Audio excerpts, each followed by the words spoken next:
Welcome to CRB9 news. Kakinada జిల్లా రౌతులపూడి మండల సమావేశంలో పిల్లి బలరాముడు.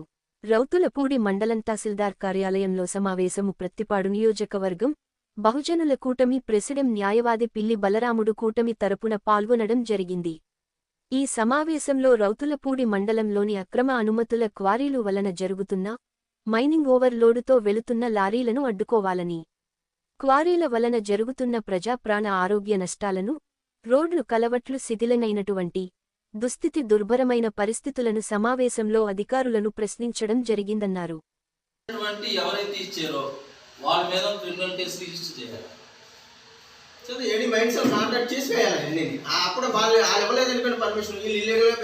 అసలు ఈ విధంగా గవర్నమెంట్ అఫీషియల్ రిసిప్ట్ ఇచ్చేటువంటి రైట్ ఉందా?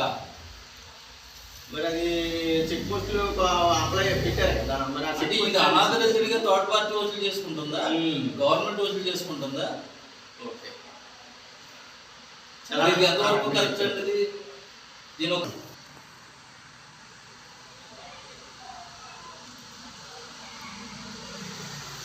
దీని అయినవి కూడా సరే ట్రాక్టర్ వాళ్ళకు కూడా ఇవన్నీ వర్తిస్తున్నాయి.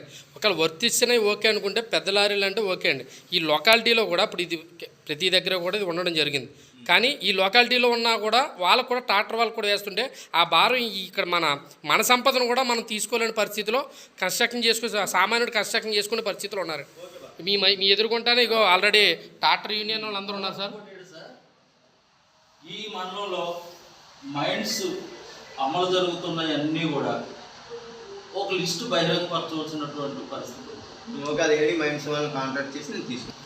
అది పంచాయతీల్లో కూడా నోటీస్ బోర్డులో ఉండాలి. పంచాయతీల్లో కూడా. ఓకే ఓకే సార్, ఇక్కడ సమావేశం జరిగింది. ఇది ఎందు నిమిత్తం జరిగింది? అసలు దీనికి ఇక్కడ మీరు సమావేశం ఎంఆర్ఓ గారు కండక్ట్ చేయడం గల కారణాలు ఏంటని మీరు తెలపగలరా? నా పేరు పిల్లి బలరాముడు. నేను ప్రతిపాడు కోర్టులో న్యాయవాదిగా పనిచేస్తూ ఉన్నాను. ఈ ప్రతిపాడు నియోజకవర్గ బహుజనుల కూటమి ప్రెసిడెంట్గా ఈ రౌతులపూడి మండల పరిధిలో వివిధ పంచాయతీల్లో క్వారీల త్రవ్వకం జరుగుతూ ఉంది. ఆ క్వారీల నుంచి అధిక లోడు పంపిస్తూ వాహనాలకి ఏ రకమైనటువంటి పర్మిషన్ లేకపోయినప్పటికీ కూడా వాటి నుండి నష్టం జరిగేటువంటి విధంగా అధిక లోడ్ను పంపిస్తూ ఓవర్లోడ్ ద్వారా ప్రజలకు ప్రాణహాని కలిగించేటువంటి సంఘటన ఈ మధ్యకాలంలో జరిగినందువల్ల దాన్ని మేము పరిగణలో తీసుకొని ఆ వెహికల్ని నిలుపుదల చేయడం, దానికి అనుగుణంగా ఎంఆర్ఓకి అప్పగించడం, పోలీసులు మైనింగ్ డిపార్ట్మెంట్ చర్యలు తీసుకోవడం, దానికి పునరావృతం కాకుండా ఉండేందుకు మా తాలూకా ఎంఆర్ఓని మేము డిమాండ్ చేయగా ఈరోజు ఆ విషయమై చర్చించడానికి ఈ సమావేశం ఈరోజు మన రౌతులపూడి తహసీల్దార్ కార్యాలయంలో సమావేశం నిర్వహించడం జరిగింది. ఆ సమావేశానికి రావాల్సినటువంటి అధికారులు అందరూ కూడా రాలేదనేది నిరుత్సాహంగా మేము భావిస్తూ ఉన్నాం. సార్, మీరు ఆల్రెడీ మొన్న ఒకసారి మీరు మొత్తం లారీని భారీ లోడుతున్న లారీని మీ బహుజన కూటమి సభ్యులందరూ కూడా ఆప్ చేయడం జరిగింది. అయితే దాని పరిణామం తీసుకొని ఈరోజు ఎంఆర్ఓ గారు మీకు సానుకూలంగా స్పందించినట్టు మీకు అనిపిస్తుందా?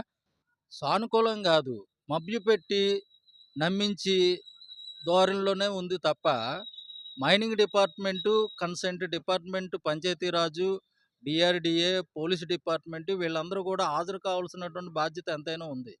మైనింగ్ డిపార్ట్మెంట్ చేసినటువంటి తప్పుదల వల్లే ప్రజలకు ఆర్థికంగాను ప్రాణ నష్టం జరిగేటువంటి సంఘటనలు జరుగుతున్నా నీరుకి నిమ్మెత్తినట్టుగానే మౌనంగా ఉండటం వలన వచ్చినటువంటి పరిణామాలను గుర్తు చేయటానికి మేము సంసిద్ధంగా వచ్చినప్పటికీ వారిలో ఉండేటువంటి అంతర్గత ఇంటర్నల్గా ఉన్నటువంటి ప్రాబ్లమ్స్ చర్చించుకొని ఆ సమావేశం జరగకుండా కొద్దిగా సర్దుబాటు చేసుకున్నారనే అనుమానం అయితే మాత్రం మాకు పూర్తిగా కలుగుతుంది. కానీ ఇదే వరవడిగానే పునరావృతం చేసినట్లయితే భవిష్యత్తు కాలంలో వాళ్ళు కోర్టు రికార్డుల్లో కలిసిపోయేందుకు వారి మీద లీగల్ చర్యలు తీసుకోవడానికి సిద్ధంగా ఉన్నామనేది ఈరోజు తహసీల్దార్ గారికి కూడా మేము సూటిగా నిర్భయంగా ఉన్నట్టుగానే చెప్పి రావడం జరిగింది. సార్ మీరు ఇక్కడ ఈ సమావేశంలో ఏ సమస్యలపైన మీరు అసలు ముఖ్యంగా మీరు మాట్లాడదలిచారు? అలాగే ఈ రోడ్డు వ్యవస్థ సంపూర్ణంగా పాడవడం జరిగింది. దానిపైన ఎటువంటి చర్యలు మీరు తీసుకోమన్నారు? దానికి ఎంఆర్ఓ గారు ఏ విధంగా స్పందించారు?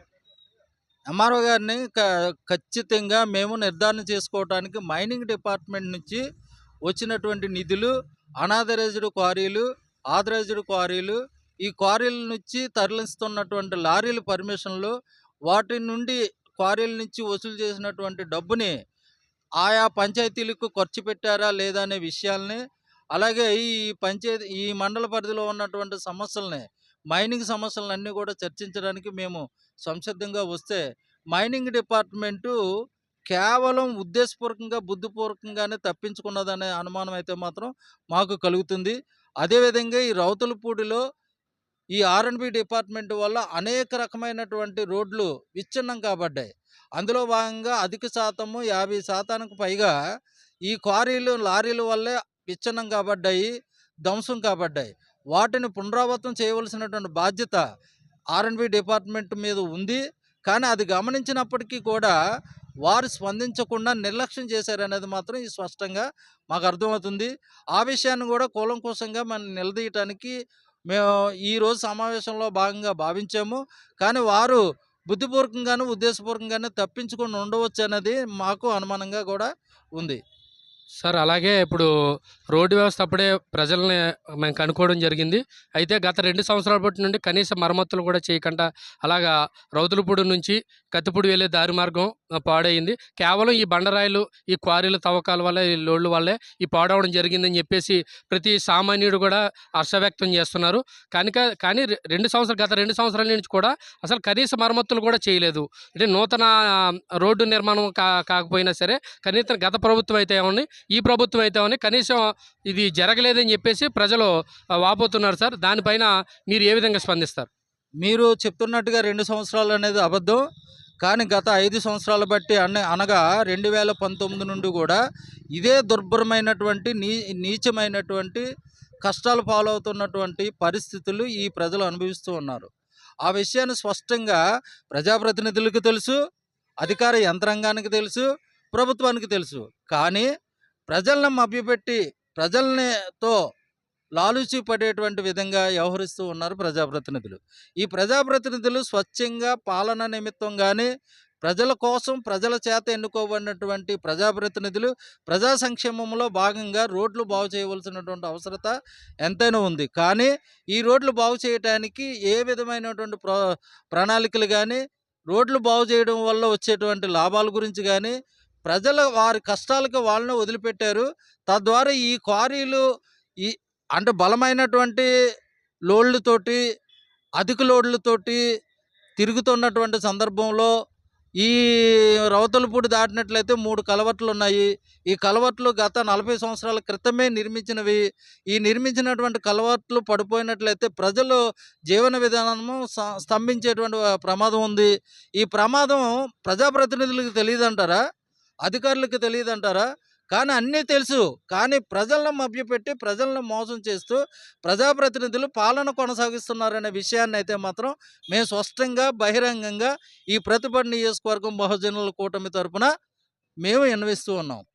సార్ ఇది కేవలం ఈ బహుజన కూటమి ఇది మొదలుపెట్టింది, సభ్యులు మాత్రమే దీన్ని గుర్తించడం జరిగారు. గత 30 సంవత్సరాల బట్టి నుంచి కూడా ఇక్కడ క్వారీ తవ్వకాలు ఉన్నా సరే ఇప్పుడు వచ్చి ఎవరో చేయని సాహసం మీరు చేస్తున్నారని చెప్పేసి మేము అనుకుంటున్నాం.